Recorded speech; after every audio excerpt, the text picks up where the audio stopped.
Mm. Hi, I'm Lindsay.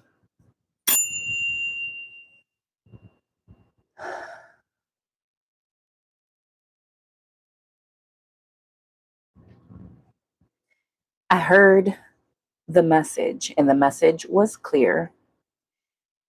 Don't let external forces illegitimize your intuition. Trust your instincts. Let's go. Let's get into it because I saw a few different things.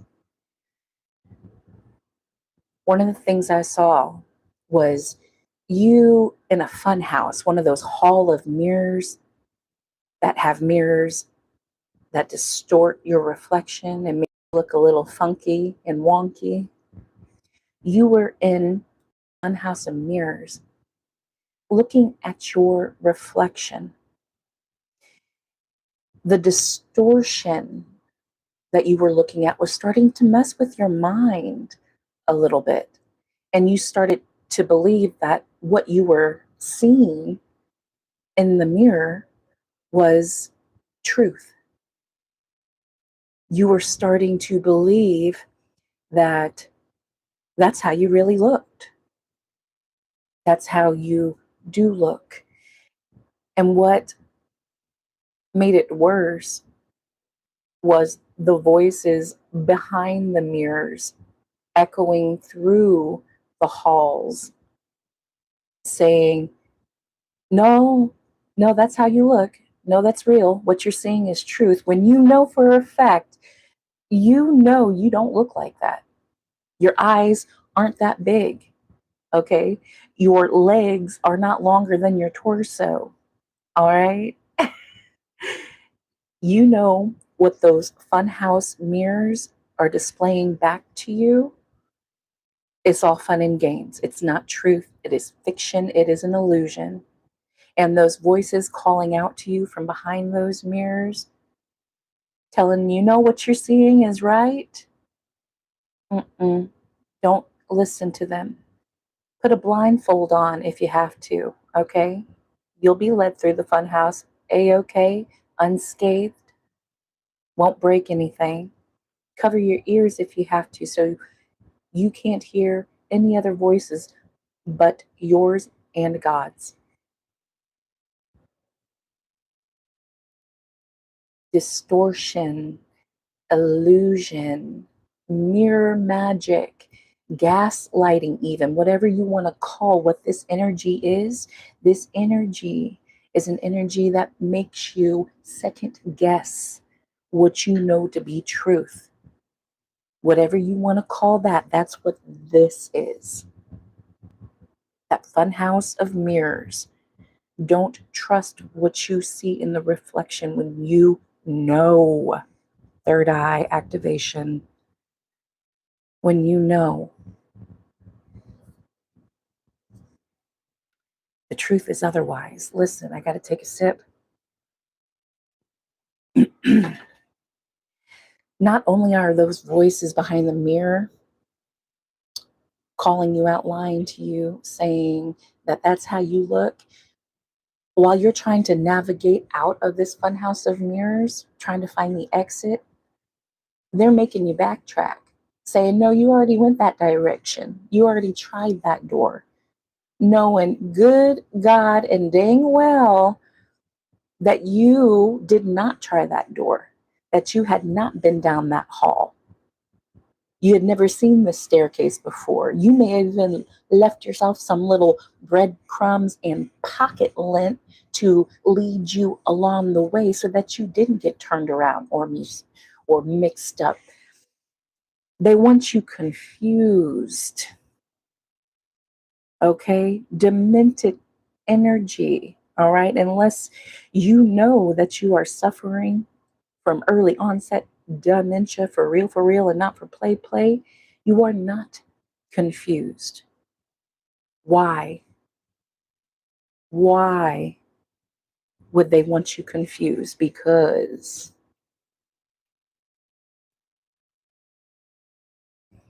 there is strength in clarity. When you are confused, you are vulnerable. You are weakened.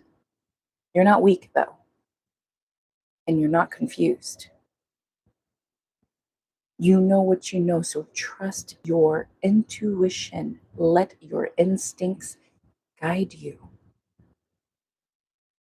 You're going to get out of this fun house of mirrors, all right?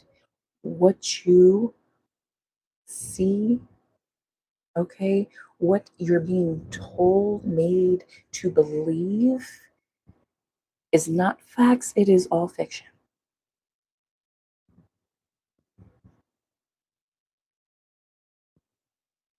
There is so much distortion here. I'm seeing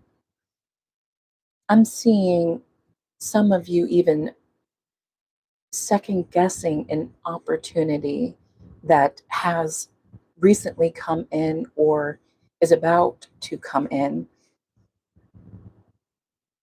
an opportunity that is aligned with your future goals and your vision.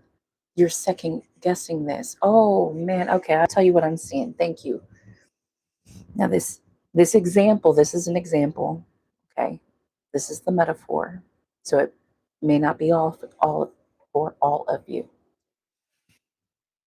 You decided to put in a job application for a position that you could only dream about, but honestly felt that it wasn't possible, but you were going to go ahead and put in your application in just to see why not. What's the worst they could say is no, we're not interested, right? You had nothing to lose. That's what you did. Well, you just got an email from this dream job saying that they would like to move forward in the application process with you with a phone interview. What? Is this for real? Yeah, I'll jump on the phone. Yeah, I'll jump on the phone. So, mm, mm. You don't want to say nothing yet to nobody because you haven't landed the position. You know, this is just a phone interview. So you hop on the phone. Everything goes great. At the end of the interview, they tell you, hey, we're really, really loving what we see and what we've heard from you.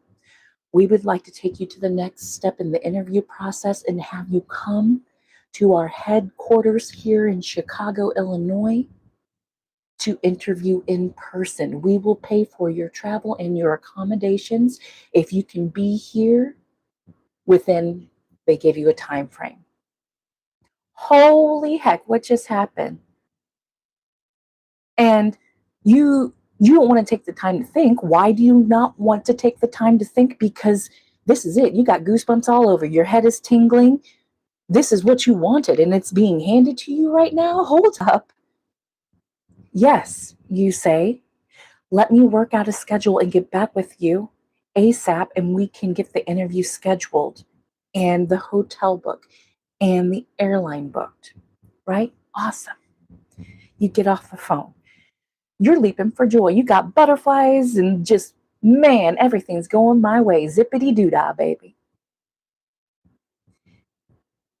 And now you want to share with this, because you got pets.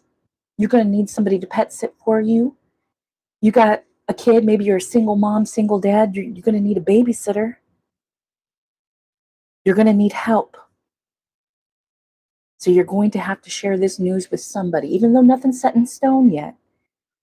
You haven't actually landed the position. You're getting close if they're willing to take a leap of faith and pay to travel you all the way to another city to interview you in person. Okay, you know this very well. The possibility of it going somewhere is very strong. So now you need help. And you're going to go to the closest person to you, the one you love, trust, care for the most. This could be a family member, a best friend, whoever it may be. You go with them, you tell them what's up, what's going on, and I could really use your help if you could watch my dog for this day and that day until I come home this night, because this is what's going on. So you share the good news. What if the reaction was kind of ho hum? kind of like, oh, that's great. And, I'll have to see if I'm available to watch your dog. But do you think, this is kind of sudden? Are you sure you want to go all the way to Chicago to do an interview? Like, it seems like a bit much, like what's so special? And you go into your explanation because humans are prone to over explaining things. Let me just remind you, you don't owe anybody an explanation outside of what they need to know. You hear me? Anyway, you tell them that this is your dream, this is your goal, how life is going to be so much better once you land this six-figure salary, whatever it is. You were headed off to go do what you trained to do, okay? What you've been working towards. I mean, a little congratulations would be nice, right? But anyway, I digress. It almost feels like they're negating this amazing opportunity that's coming for you. They're negating your goals instead of supporting your dreams. Like, I'm not asking for a parade or a fanfare, right? You don't have to whip out a cake with candles on it, but can just a little more cowbell from you would be awesome. You know, you're you're not feeling supported on this. And when you're not feeling supported on something that is important to you, because what is important to you will not be important to everybody else. Never, not ever. I don't care what you say, fight with me on it. Nothing that is important to you will ever be important to anybody else as much. Do you understand? Now it's time to take this seriously, because why are they negating this? It's almost like they're trying to talk you out of it. What? Talk you out of alignment? No. Every step you have taken, every lesson that you were either taught by somebody else or taught yourself, because a lot of this you've done alone, let's be real. Nobody's been there holding your hand.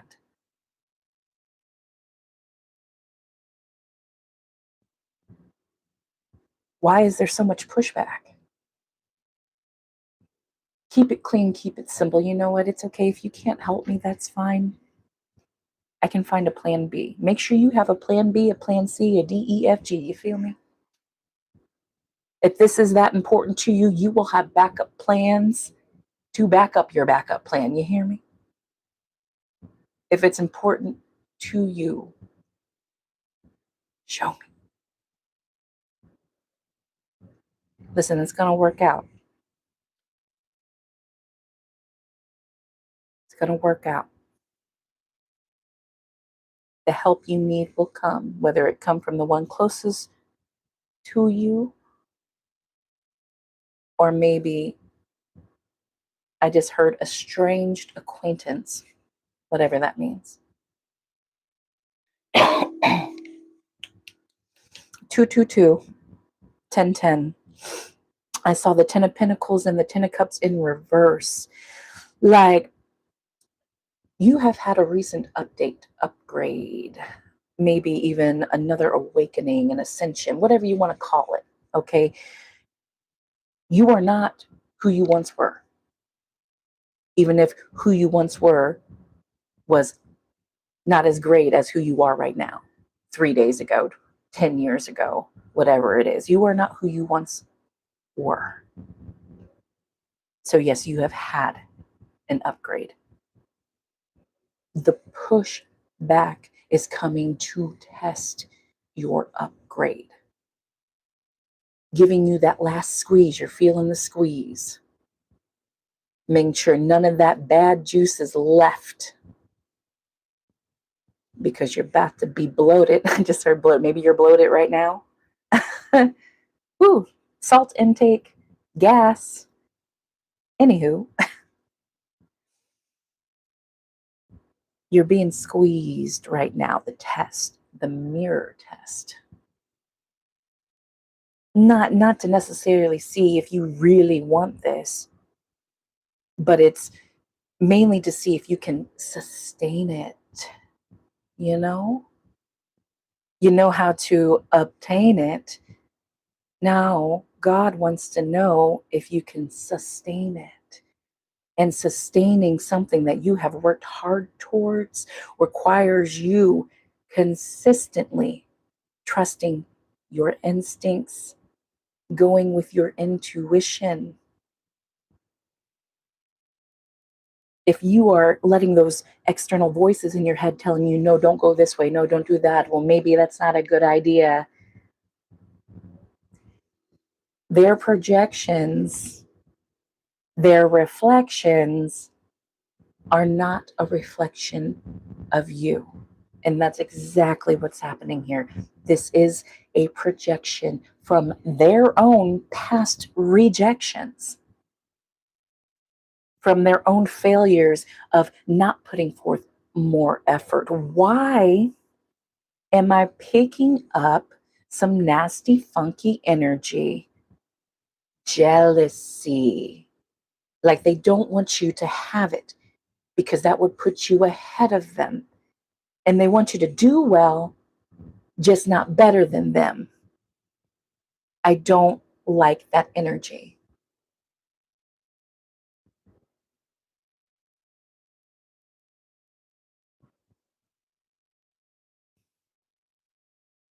When blessings come in, masks come off. It's like, I just heard mo money, mo problems. I just heard I got 99 problems, but a bitch ain't one. Listen, there's a lot going on here.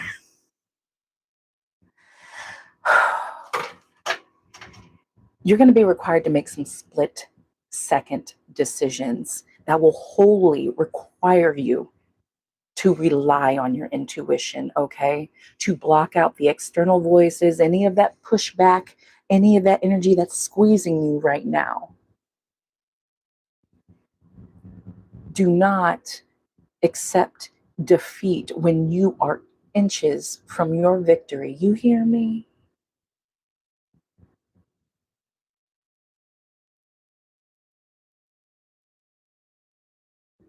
You're going to have to be quick on your feet now, baby.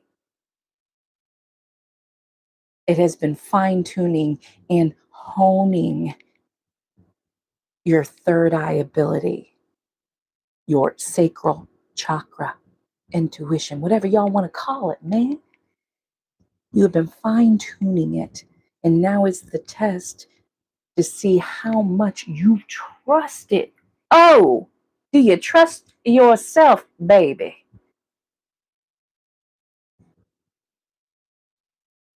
Why? Why? I'm seeing The Labyrinth, the movie The Labyrinth. And when I see the movie The Labyrinth, I always hear Jennifer Connelly's line, "You have no power over me." This is somebody trying to exercise power over you in one way or another, exercising some kind of power over you, or at least trying to see if they still got it over you and you have no power over yourself. It's like they're trying to prove to you that you don't hold your own power. No. Your sovereignty, baby, is in question. Okay. Take it to spiritual court.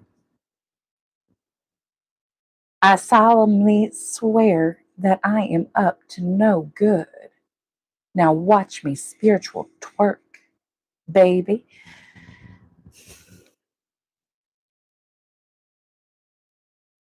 The pushback has no power over you. Okay. The doubt that others may project on you, saying, no, don't go that way. No, don't do that. Yes, you look like that. Almost like, ooh, I'm feeling like pressing some insecurity buttons on you. Those buttons, disable them. Disable them right now if you haven't already. You have no power over me, baby.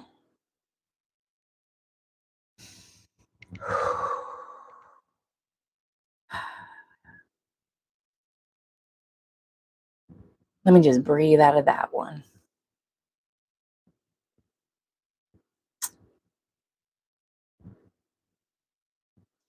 Y'all, I'm going to leave you with this reminder before I sign off out of here. You have been waiting for you all along. You have been the golden opportunity all along. Hello. Message. Thank you all so much. Until next time.